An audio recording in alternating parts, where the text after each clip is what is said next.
So today's panel is on what people are reading.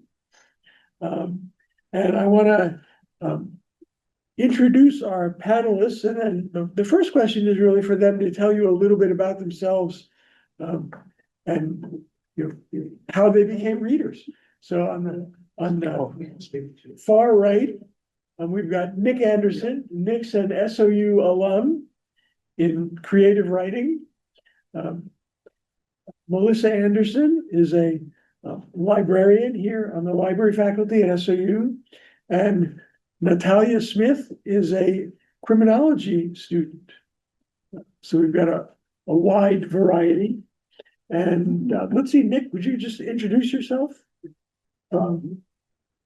Yeah, like Ed said, I'm a Here we go. alum.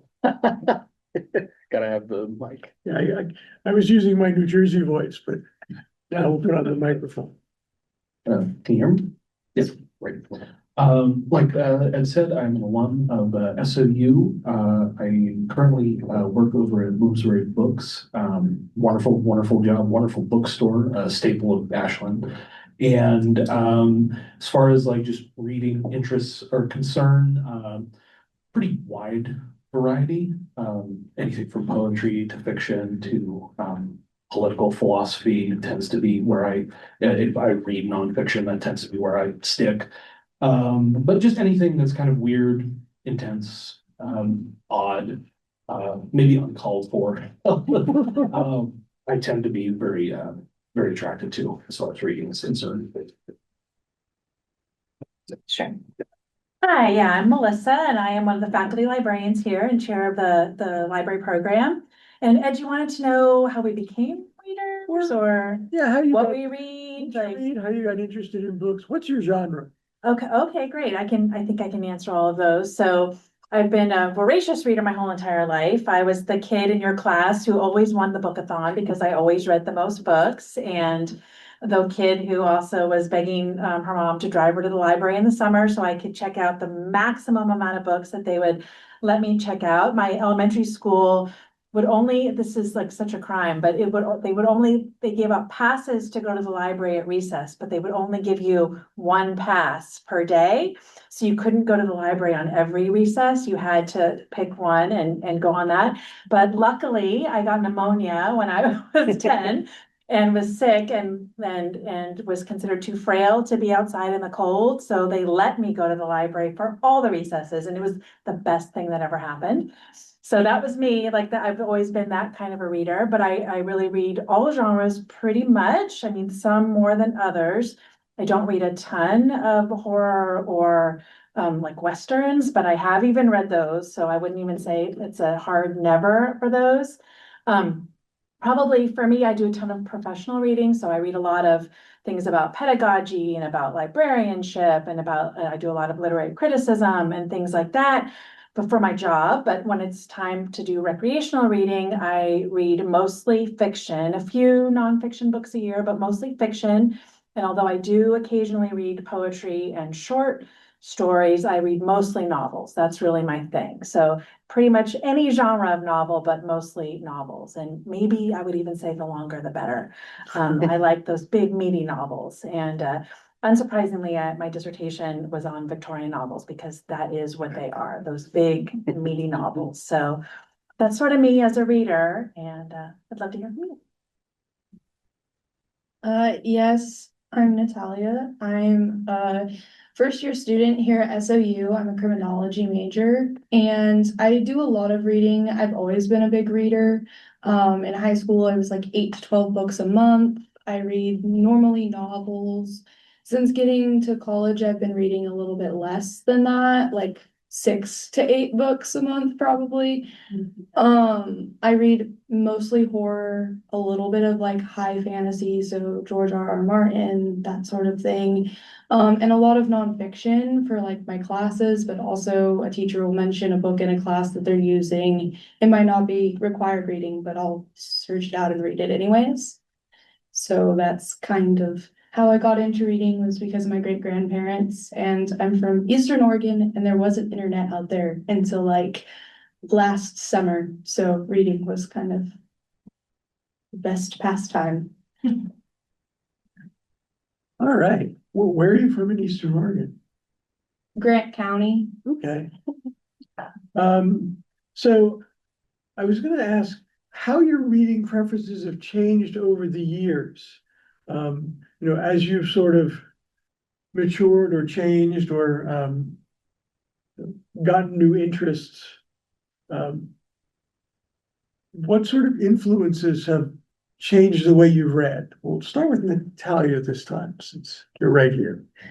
I would say I've always been like a horror reader. I guess as a kid, I liked the Goosebumps books and scary stories to tell in the dark. But as I got older, I got more into classic literature. So as a freshman in high school, I read all of the Agatha Christie books.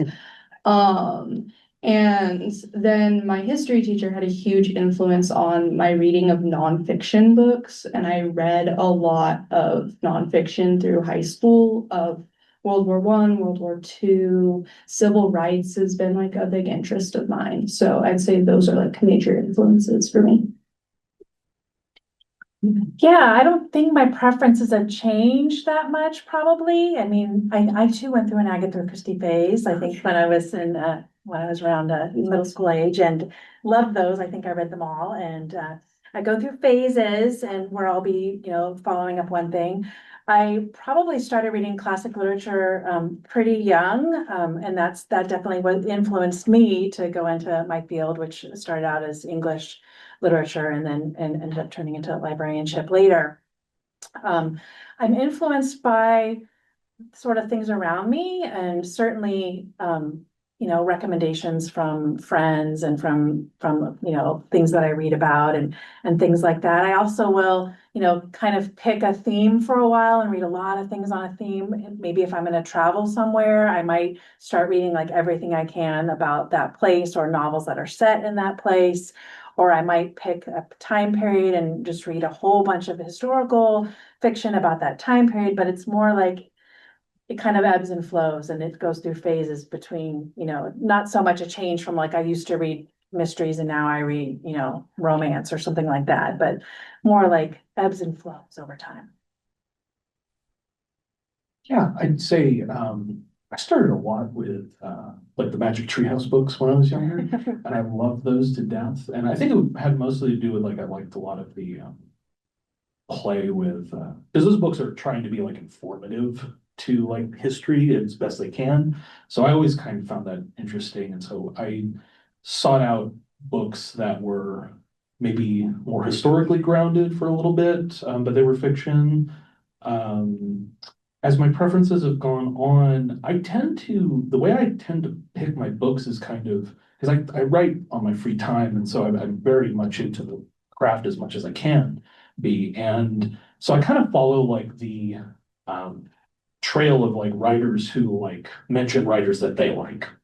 And so I'll kind of just follow that trail. And if I already like someone, if this writer mentions that they love this one, then I'll just sort of go on it. And I tend to find that they coalesce at like certain presses.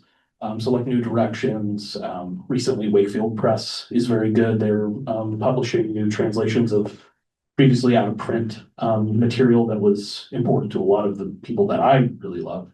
So I think my preferences kind of have evolved to paying attention to who I really enjoy, who I really like, and seeing who influenced them. That's my.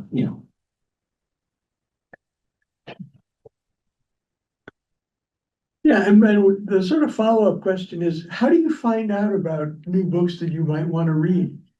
I know my wife reads a lot of books, so she'll bring books home and tell me I should read this one. And I'm in a book club and they tell me I should read this, and things pop up on my Facebook feed and I say, oh, that looks interesting. I should read that. But I wonder how some of you might do that. So let's see, I guess we can start with Melissa this time. Oh, okay. Yeah, so for my job, I both read and write a lot of book reviews. So that's just part of librarianship. And so I do use those book reviews to select professional reading, but also, there's publications like Library Journal that has just lots and lots and lots of reviews, but also just sort of like notices about new things that are coming out. So I will at least like find out that something exists from those sources. I also will read, the kinds of book reviews that are in New York Times or in Atlantic or, other publications. In fact, I just this morning finished a book that was in a book review. I think it was last weekend or last week in New York Times. I recommend this to everybody. It was the theme of the book review was like weird things about like kind of eerie, spooky, unusual things about marriage. So books that are about that, right? And the one that I chose to read was called Husbands. And it was about a woman who finds out that her attic has this ability to endlessly generate new husbands for her. And it was quirky and really funny and it was great. And so that's something I never would have just come across on my own. It was only because I read this book review and said, that sounds weird and funny. I think that's just what I'm in the mood for. And so I read that. So that's something that I do pretty frequently, read something in book reviews. A faculty member I know also recommended like a sort of like a service where you get recommendations for ebooks that are on sale. And so I get those in my email box every day. And so I'll read through those. And sometimes I'll see one that sounds interesting and I'll check and see if the library has it. I used to do a lot of just browsing, and in librarianship, we call that sort of serendipity, when you find something kind of by chance that just perfectly meets your needs. I don't have as much time for that as I used to. So I will much more likely go from book reviews, or if there's an author I like that is coming out with a new book, that I will go and read that book. Like I've read everything by Kate Atkinson. I've read everything by Margaret Atwood. I went through a thing this fall where I was reading everything I could find by Elizabeth Strout, because I'm like, after everybody else, like, I don't know, 10 years later, I finally read Olive Kitteridge. And then I had to read all the rest of all those series. So I do definitely follow up certain authors if I know that I like their sort of way of writing or their sort of fictional worlds. I will follow up with them too. Next. Yeah. Yeah, I tend to lean the same way. I try to pay attention to a little bit of like New York Times or New York book reviews. Those tend to be really good. I really enjoy those just because they're just good writing usually. Although I will say, like, I can't go on Goodreads to like for book reviews. My mind will melt. Because like I think I saw the other day that someone, it had to have been like an AI generated, like typed into ChatGPT, like, can you give me this book review that I hated? And I couldn't believe it. It's like I can't do that. But I tend to like I said earlier, I tend to pay attention to presses more often than not.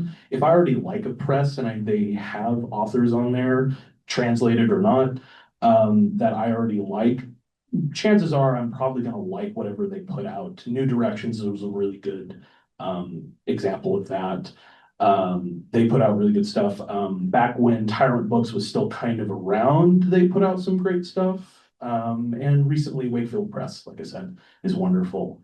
But of course, the bigger publishers put out great stuff too. It's a little bit, for me, I'm a little bit more choosy. So I pay less attention to like reviews and more like whether it's been translated or not is a huge part of it. And if it is, then I'm a little bit more inclined to read it. Yeah, I'm less guided by reviews as much as I'm guided by what I already find like my tastes are a lot of the time. I have a very different approach to choosing novels. I usually kind of have, being a lover of the horror genre, a idea of what I want to read in mind, whether that be like feminist horror or indigenous horror, and then I'll kind of go in with that in mind, because for me, reading horror is an exercise of empathy. You're putting yourself in the shoes of someone that you don't know and you're experiencing their fear at whatever they're viewing. So I think that for me, it's an exercise in like, I want to see the world from someone else's point of view and understand what scares them, because that will allow me to have more empathy for those people. And so I usually go in with like a theme in mind. I don't really follow authors, though there is some authors that I'll always read. as far as horror goes, Grady Hendrix is a great author. I love everything about him. He does very well in writing female characters, which is hard to find in horror. It's hard to talk about horror without talking about Stephen King.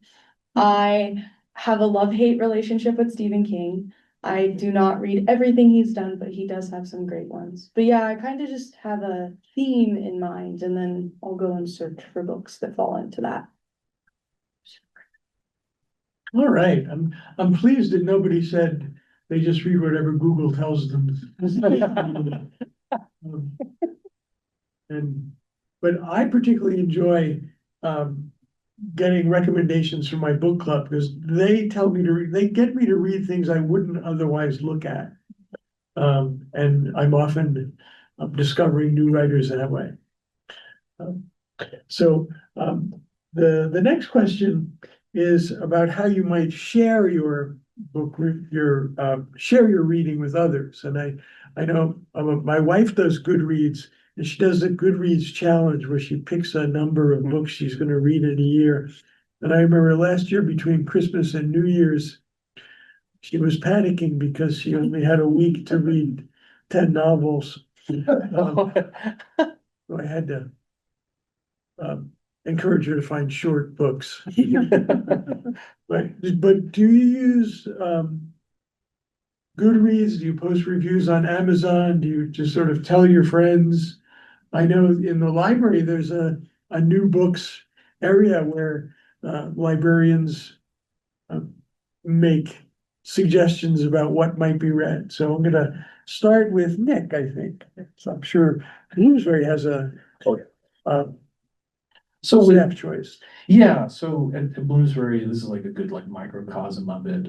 We have like staff picks, and that like lets the I almost said audience. Lets the customer know like, oh, this person really enjoyed this, and that kind of gives it a more direct, like direct to consumer experience. Like it's like, oh, this person that's like right across the counter is like really loved this. Like, why did they love this? And we do like little talkers. It tends to be like a good way, like on a boots on the ground kind of way to get people to read different stuff. And it's also like you can kind of just meet all sorts of new people that way. So you make like a sort of a new acquaintance, a new friend, just based off of like your enthusiasm for this like strange or funny book that you really love. Outside of that, I, I tend to, I have a lot of online friends. And so that sort of operates like sort of like a pseudo book club because we're all kind of book nerds. Um, we still go out and touch grass, of course, but they're trying to. But yeah, we tend to just ultimately like end up just talking about books, and that's tends to be how we end up discovering new stuff that way. I'm almost like not always like finding new stuff through reviews. I'm usually reading reviews as like a form of like literature just to see what someone's reaction to something is. Yeah, I do love those staff picks at bookstores. That's always a great place to find things. Yeah, as far as sharing reading experiences, before I worked here, I worked for a while in a public library, and I did a lot more of that sort of reader's advisory. And I recommend everybody who's like, stuck looking for something to read. Your friendly neighborhood librarians are always glad to give you a little reader's advisory and kind of they'll ask you questions about what you like and help provide recommendations. I don't do that much of that anymore in my current job, but I'm always open to it. And so if someone actually comes up and says, I'm looking for a book, I'm like, okay, great. This is actually a rare chance to do a little reader's advisory. I'm not in any book clubs or book groups currently, except for I am a member of our local chapter of the Jane Austen Society of North America. And so in that group, we do actually talk about, books we're reading. They're usually books by Jane Austen or sometimes books about Jane Austen or sometimes books about one of Jane Austen's contemporaries or, something like that. But we do share reading recommendations all the time in that group.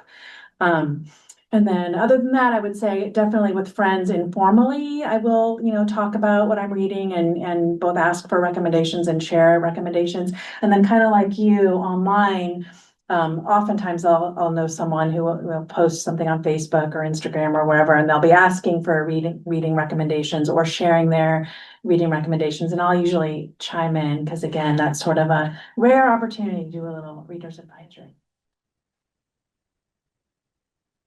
I mostly share my reading experiences informally with friends. I kind of just like steal one of them for a bit and yell my criticisms of the book or whatever else at them.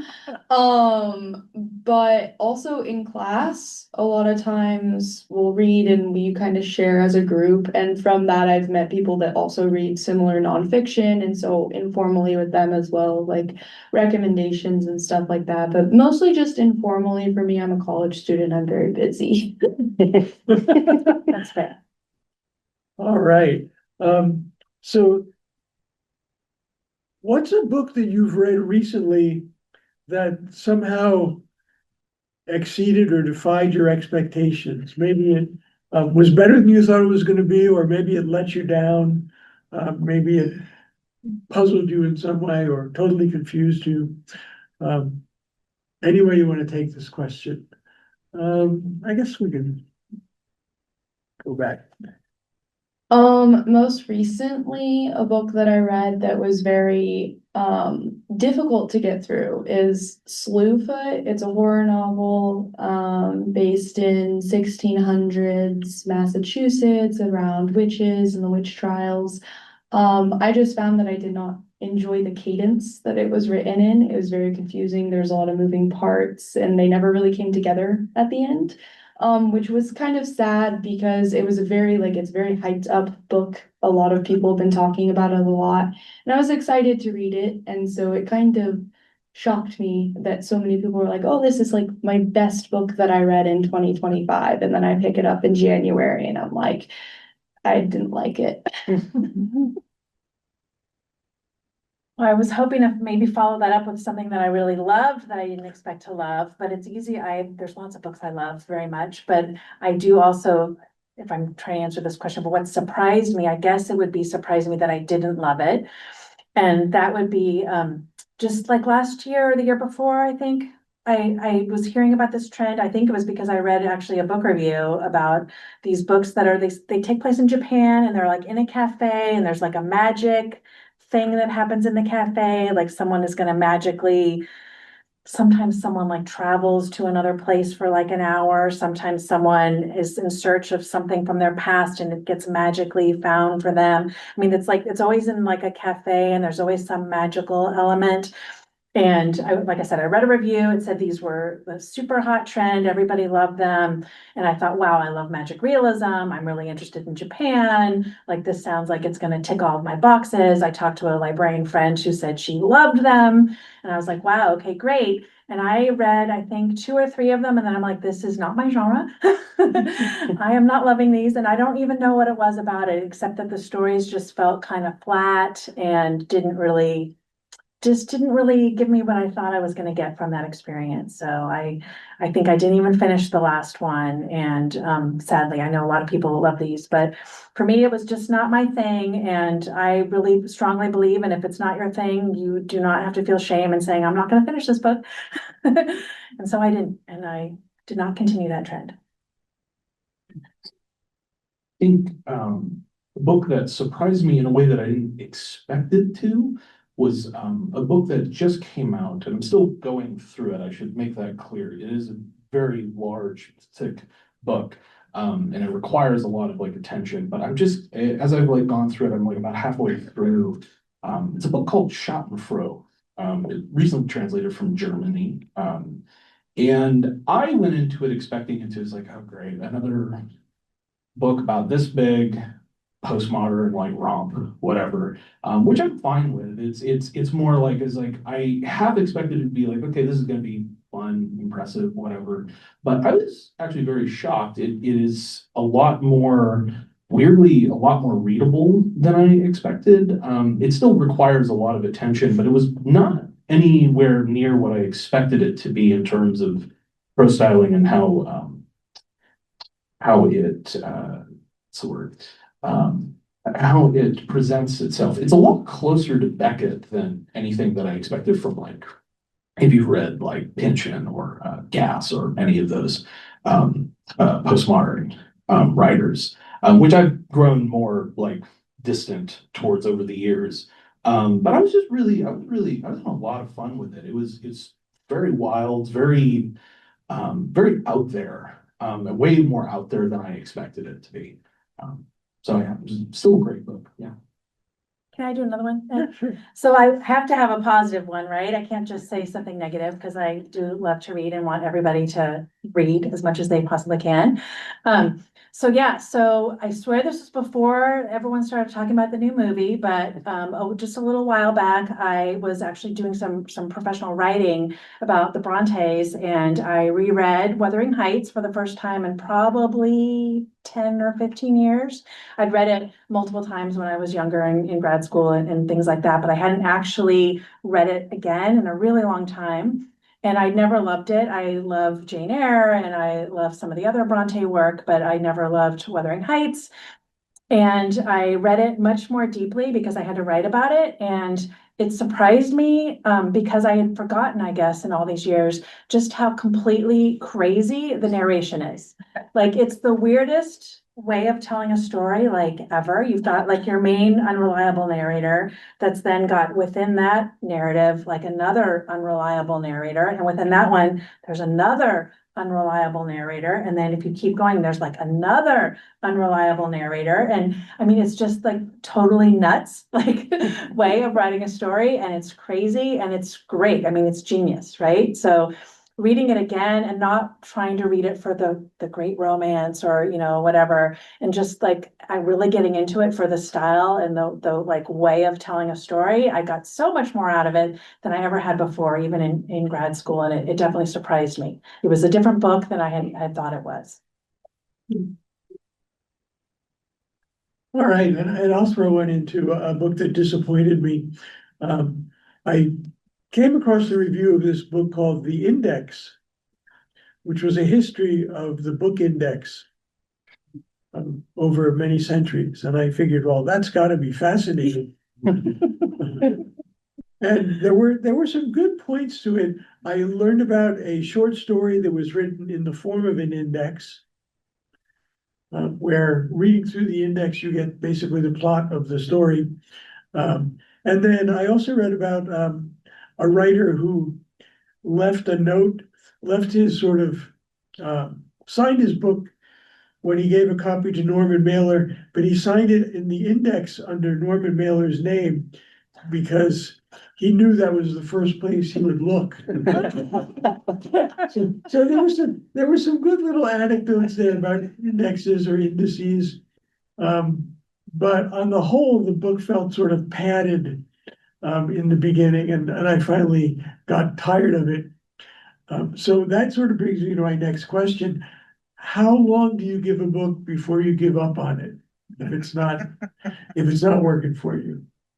You could answer in pages or months or years.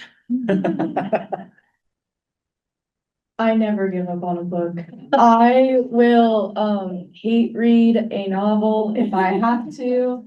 I have done it many a times. I read It by Stephen King for the first time in 7th grade, and it took me most of my 7th grade year to read it. But I don't think, like, I've never had a book that I've been like, this is unreadable, because every book that's ever been written was written with some purpose. What that purpose was, I may never know, but it was written with a purpose and I will finish it. So That's incredibly generous.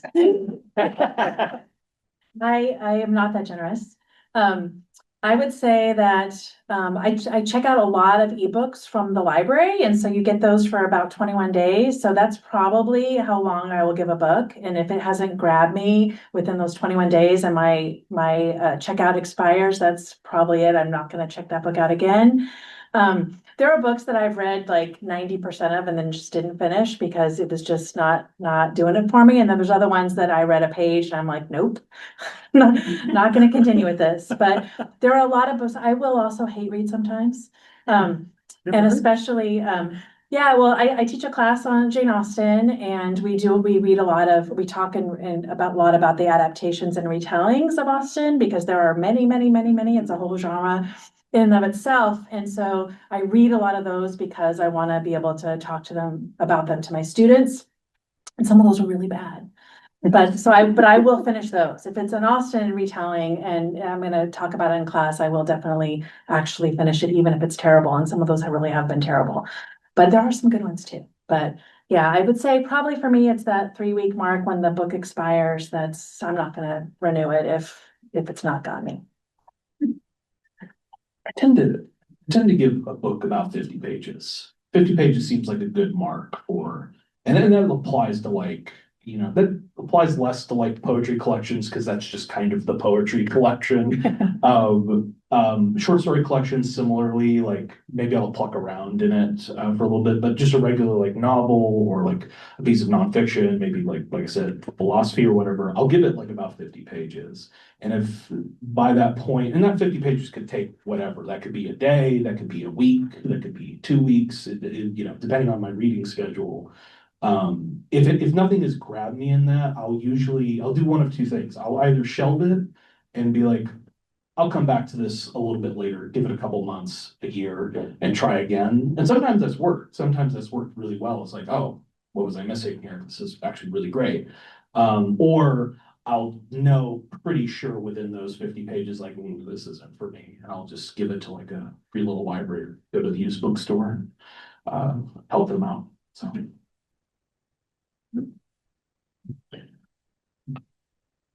All right, I'm also one who does about 50 pages, and then if it hasn't grabbed me in some way, I'll start to give up. It reminds me of the old reviewer's joke. There's someone who started a review. This is not a book to be tossed lightly aside. It should be thrown with great force. So we want to sort of throw it open to you folks to hear what your reading habits are and what books you recommend. I want to know, Ed, tell me you don't look for your name in the index of a book that is No, related to something you've written on. I would never Tell me do you that. don't do that. But let me just, two things. One, I want to say, Nick, I loved the window at Bloomsbury where they put the, I don't know what the title is, but it had a yellow cover and they put all those yellow covered books in the window. I thought that was inspired. I want to ask about the library here. A while ago, I'm a retired academic. A while ago, maybe a couple decades now, I was in Japan on a consult. And the library of the university where I was doing this work was really proud of this library system they had. You filled out a form with the name of the book you wanted. You could look through a window and see a machine grabbing that book and bringing it to you. When you talked about browsing, probably the best thing I've ever written was a consequence of the book next to the book I thought I wanted, and it had something in it that was really wonderful. I'm worried what's happening now with books and with ebooks is we're losing that browsing capacity. Do you have some thoughts about that as a librarian? I mean, it scares me. Yes, and I think that there's definitely some truth to that, right? I mean, like I said, in librarianship, we actually have a word for that. It's serendipity, right? And I mean, it's like an official terminology that we actually write articles about and talk about. And certainly in academia, like also it isn't just the books that are next to it on the shelf, but it's also the article that's next to it in the print journal, right? And now we don't read print journals that way anymore either. And so, I mean, when I was in grad school, I had to go and get the bound print journal and photocopy the article out and all that. And no one does that anymore, right? So that there was a serendipity to that too, because you'd see the other articles, you'd be like, wait, that's even more what I need, right? Sure. So there is an element of that being lost to a degree, I think. Although I think people are also being pretty creative with sort of like digital tools to help like ameliorate that. And so first of all, there are literally things that you can subscribe to or libraries can subscribe to, like Novelist, which is a service that will allow you to say what you're looking for and they'll like give you suggestions. But then also even like with the journals, I noticed I was in class the other day and I was helping some students and I noticed that there was a new feature in one of our databases that would allow you to see all the other articles in that particular issue of that journal. So like you do a search for, let's say, Jane Austen and, Emma or something like that. You pull up an article, then it would tell you all the other essays in that particular issue of the journal. So if it was one of those situations where the whole issue was around a theme, you would get to see all those things. And so you didn't have to know that already, right? So that was a nice little tool that they developed. Our library catalog will allow you to see other books that are nearby on the shelf. It doesn't always work as well as it should, but that is a thing, right? And then how many of you use Libby for the public library? Oh, yeah. So Libby also will do a lot of suggestions. Like, let's say you search for a book and that book is checked out. It'll tell you other books that are similar, maybe other books by the same author, other books that are, on the same theme or have some of the characteristics. So there is an amount of serendipity that I think can still happen with some of these digital tools, but it's true. It's not exactly the same thing. I mean, I found some of my favorite authors that I discovered by accident through serendipity, right? Like I first discovered Terry Pratchett it was a new books display in a public library that I was at, and it was one of his later books. And I had never even heard of him before. And I read it. I'm like, what a weird book. And this was so cool. And then I'm like, oh my God, he's written like, 40 books or 50 books or however many it was. And it was like, I struck gold, right? Because then like for the next several months, like I was just reading Terry Pratchett like all the time, right? And so that's the kind of thing that it's harder to sort of get with all the digital things. But I think people are working on finding ways to kind of make it sort of happen still. Any other? Well, I heard people snicker when you said, The microphone. I can just speak more loudly. I'm good. I heard people snicker when you said that you were glad that people aren't choosing books based on a Google search, but that tells me that you have not been using Claude or ChatGPT to find book recommendations. It is the most astonishingly great tool for finding a book. You can say, these are the 5 authors that I love the most. And I think it's because of like these sorts of themes. And it will say, well, I also noticed that between those authors, there's like this other theme that maybe it's like, oh yeah, no, that is really important. And it'll give you, 6 suggestions. And you can say, okay, I don't like that. That first one won't work because it has like horror or it has like bad things happening to good people or something. And then it'll refresh and give you a whole other, it's really an incredible thing that, maybe a year ago it was bad, but the rate at which these things are improving is really astonishing. Okay. That's kind of how Novelist works. So yeah, similar. As long as the books really exist, I guess. There's that. There's, all right. In the back. I'll be loud. I was just gonna ask if all of you familiar with Rogue Liberation Library, which operates out of the Peace House over here? And I found most people in Ashland have no idea that it exists. And maybe you could, I was thinking you, Melissa, because you're the librarian, but I don't know if you personally have given books to Rogue Liberation Library, or if the library calls its collection and gives books to them, or what you could say to people in the room about why that's a good idea. Are these the books for incarcerated people? Is that program? Yeah. Yeah, so actually there's a lot of different programs sort of nationwide to get books to incarcerated individuals, because that's a big problem. That's something, there's a huge demand for books and there's often all kinds of barriers to getting books. I haven't personally, I actually need to go through my library at home and find some homes for some new things. For some books that I have. So that is a great suggestion. I think for a lot of people that the Rogue Liberation Library is a great program. And I think they're always in need of books in good condition. And and there's really like no more grateful recipient than people who have a lot of time and nothing good to read. So you can also volunteer to help them fill prisoner orders. It's a kind of a wild process, but letters come from prisoners of prison and they say, sometimes they say like, I really like horror literature or something. Sometimes they say, I want a book on how to cook French food. Sometimes I want a book on British history in the 12th century. It's all kinds of stuff. Right. And I would say 80% of the time that they don't have what people are asking for. Yeah. But if you volunteer, as I've done occasionally, you read these requests, then you look through the 400 or 500 books that are there and you go, well, this is sort of close. And you write a little 25-word note back and say, this is the closest we got, hope you like it. And actually you get lots of little notes back saying, you sent me something I didn't request and I loved it, and thank you so much. But anyway, you can do that volunteer work over there. They could use you. And this is at the Peace House? Yeah. It's a great recommendation. Can I just quickly add something to that? As the criminology student that I am, our courts, it's called courts and corrections. They're not just there for punishment, even though that's kind of how society views it. Part of that corrections process is rehabilitation, and reading is a great way to do that. So just adding that in there. Yeah, I think this would be a great novel too, set in the sort of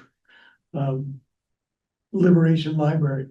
So we're closing, we're getting near the end. So I do want to turn it over to all of you to talk about what you might read. What's a book that you would encourage all of us to read?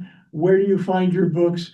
Quick reminder, we're videotaping this, so if you're in the witness protection program or otherwise not able to appear on the camera, don't ask any questions. So, who has a comment, a question, a book they would recommend to all the rest of us? Michelle.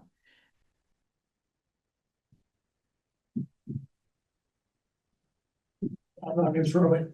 Okay, so I recently read a book that was one of those that I just want to shout out to the world. And it was one that you said, because I stalk bookstores and libraries and I wander and I touch the books and I just stand around and look. And so I saw a book and I was actually having a conversation with someone and I saw the book and my eyes started to wander and I finished the conversation quickly. I barely opened it, grabbed the book and went home, and it's called If the Dead Belong Here by Carson Faust, and it recently came out. And he has jumped to the top of he's a new author. Do any of you know? Like it just recently came out, so it's only hardcover. If the Dead Belong Here. So it's, had I looked at the back, I wouldn't have bought it because it's Southern Gothic with some horror. I do not read that. Just don't. Appreciate it, but don't read it. And I wouldn't have called it horror in my mind, what I think horror is, but the writing is exquisite. And I don't say that easily. And I just kept turning to my wife, oh my God. And she said, just please stop, just leave me alone. So it's just gorgeous writing and a beautiful story about intergenerational trauma, that it's an indigenous story, partially rooted in his own family's roots in the southeast part of the country, centered around a missing child and with several people involved and timelines. And anyway, I don't often read a book that I get so excited about anymore. So I just want to share that. All right, and by the way, Michelle has a book coming out in about a month that you may want to check out, Song of Belonging, also an intergenerational story. So Elizabeth. Yeah, just a comment about some books that a trio of books that I read quite some time ago, but they just stand out in my mind as one of the best writing, interesting story, focused around the Middle East, Egypt in particular. And the author is Mahfouz Naguib, or it's Naguib Mahfouz. I forget what direction some of you may know his work. And it was written decades and decades and decades ago, but was finally translated into English.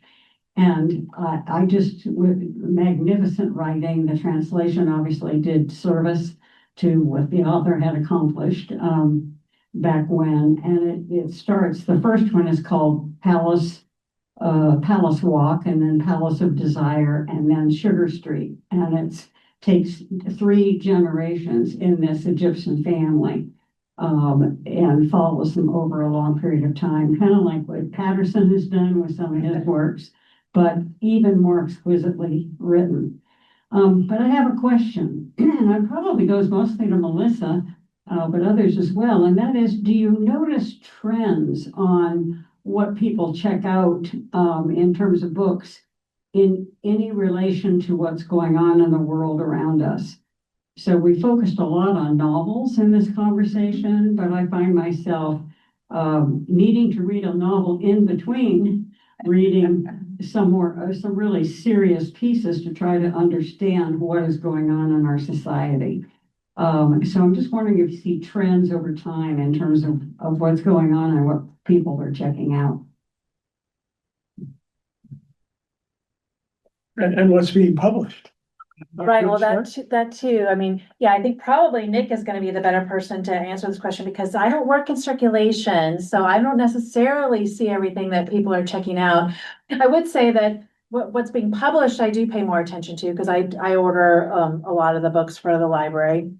And certainly, and maybe not so much the Middle East, because that's real recent, and so I wouldn't have seen a lot of new publications around that in the very recent past, but certainly around like climate change and sort of like environmental fiction and those kinds of things. There's definitely been a lot. And if I had to recommend a book right now to everybody, the best book I read this past year was Orbital by Samantha Harvey. It won the Booker Prize.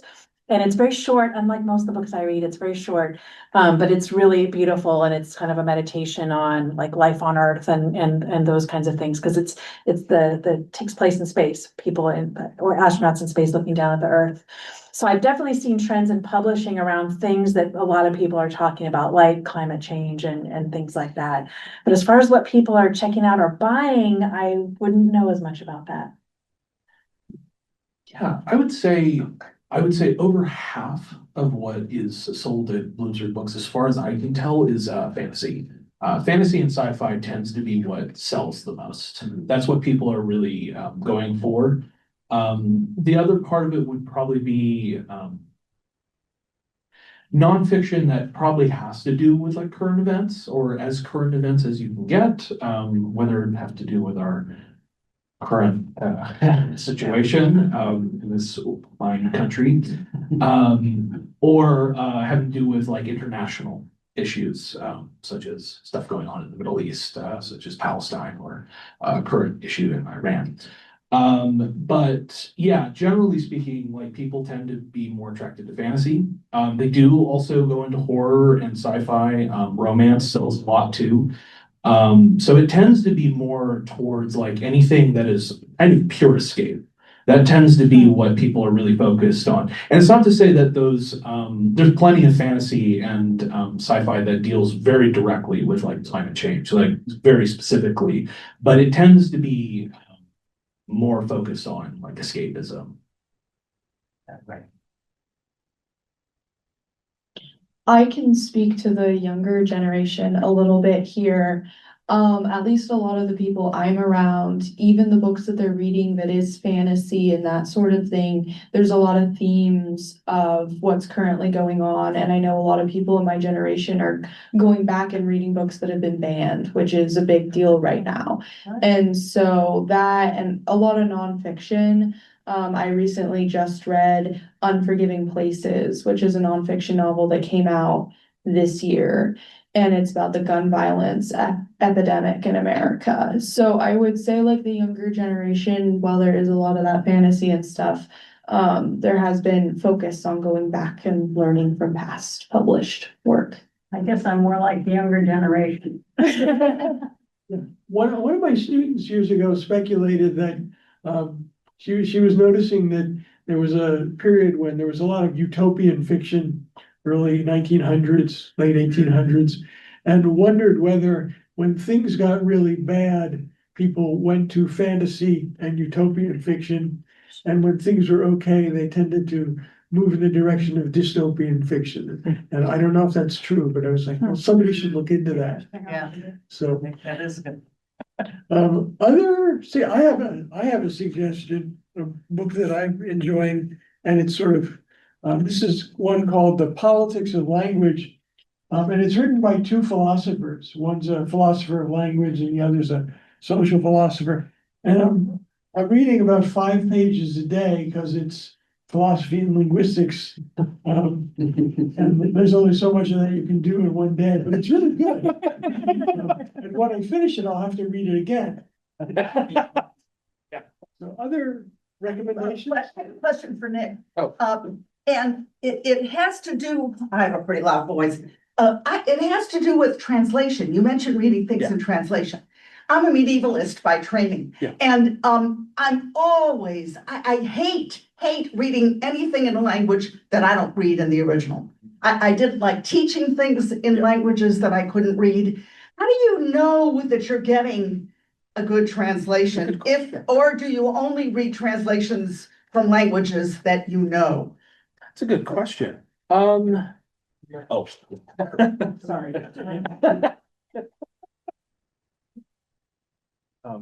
It's a great question. I struggle with that like all the time. I ask that question every time I pick up a book that is translated. The thing that I look for is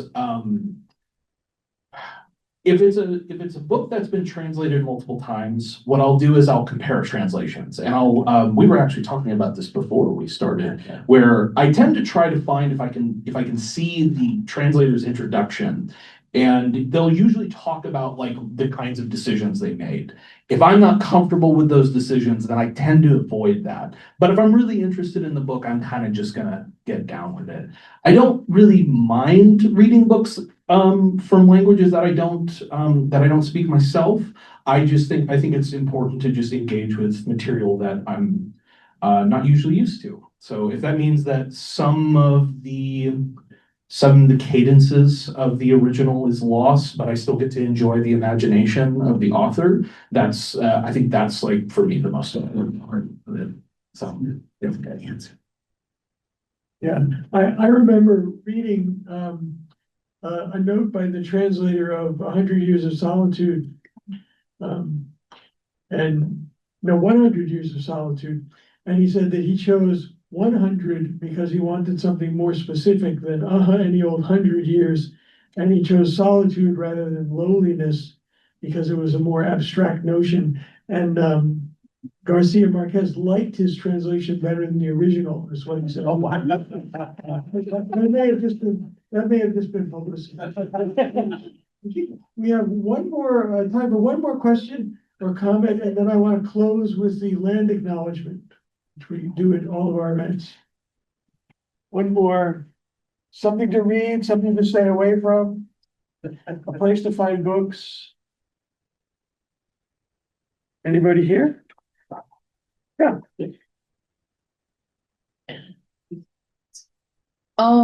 A little bit of something interesting that I highly recommend everybody that lives in Oregon read is Thunder Over the Oshkosh. And it is about the indigenous tribes that have lived in America, specifically more like Eastern Oregon, and it's called Thunder Over the Oshkosh. I believe there's 4, and it's very interesting. I believe it's out of print at the moment, so you'll have to find a used copy, but that would be a recommendation. Or get it from a library. All right, and I want to encourage everyone to use the library. There are plenty of new books on the first floor. They're moving popular fiction down there. There's the Roy Seigel Multicultural Collection up here. So lots and lots of opportunities to find books just by browsing the library. And now I'm going to turn it over to Roy Scarborough to do the land acknowledgement, and we'll close with that. One little thing before I read the official land acknowledgement.